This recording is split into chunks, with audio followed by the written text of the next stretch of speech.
enfants? J'ai menti, c'est pas bien, mais pour la bonne cause. Alors, qu'est-ce qui s'est passé? Et ben voilà, je l'avais en garde donc, pendant les vacances de mes enfants.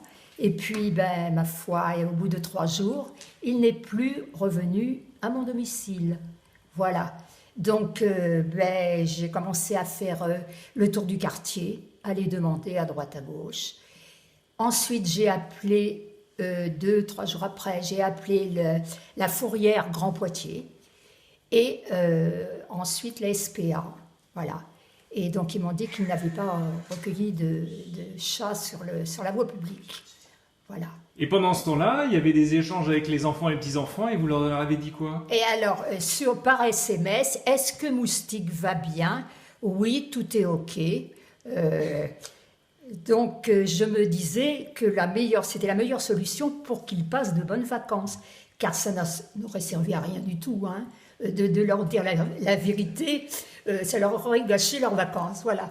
Jusqu'au moment fatidique où ils sont rentrés de vacances. Oui. Jusqu'au moment où il a fallu se décider à rétablir la vérité. Voilà, et puis là, j'ai dû dire, je vais vous annoncer une mauvaise nouvelle. Donc, Moustique, je ne l'ai pas vu depuis 12 jours. Voilà la fin de l'histoire. Et donc là, il y avait beaucoup de tristesse. J'ai pensé à ma petite fille, effectivement, qui s'est mise à pleurer. Voilà. Et puis, ma foi... Alors, la suite maintenant. Papa. Ah, papa. Alors, papa, qu'est-ce qui s'est passé après? On a étendu le linge. Papa bricole, on étend le linge, forcément retour de vacances, du boulot. Et réflexe obligatoire, je suis sorti même en sachant pertinemment à tort, donc, qu'il ne serait pas là. J'ai quand même fait un appel, le fameux Moustique.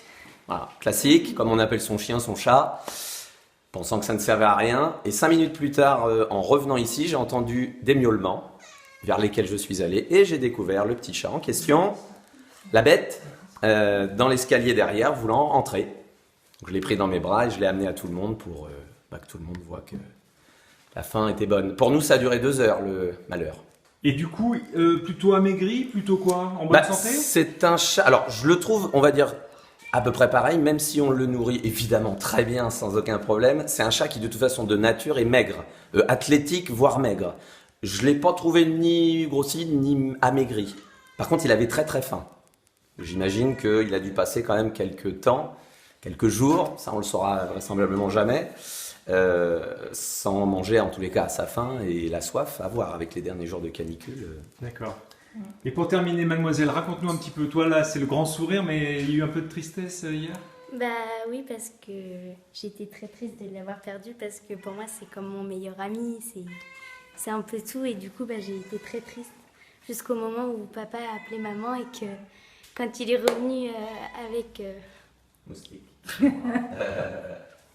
Ah, il y a de l'émotion, ma grande. Ouais.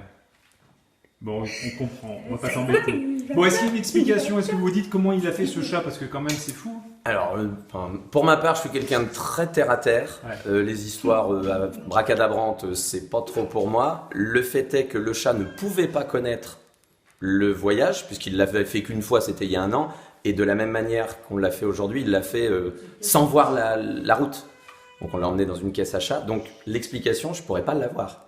Impossible à comprendre. Un 6e sens, le pouvoir des animaux. Je vois pas d'autre explication. Bon, on va peut-être le libérer parce qu'il a envie de sortir. Allez, tu vas être libéré sur la caméra de France Bleu Poitou. Allez, salut Moustique. Et tu vas pas à la bugellerie, hein, tu reviens. Hein.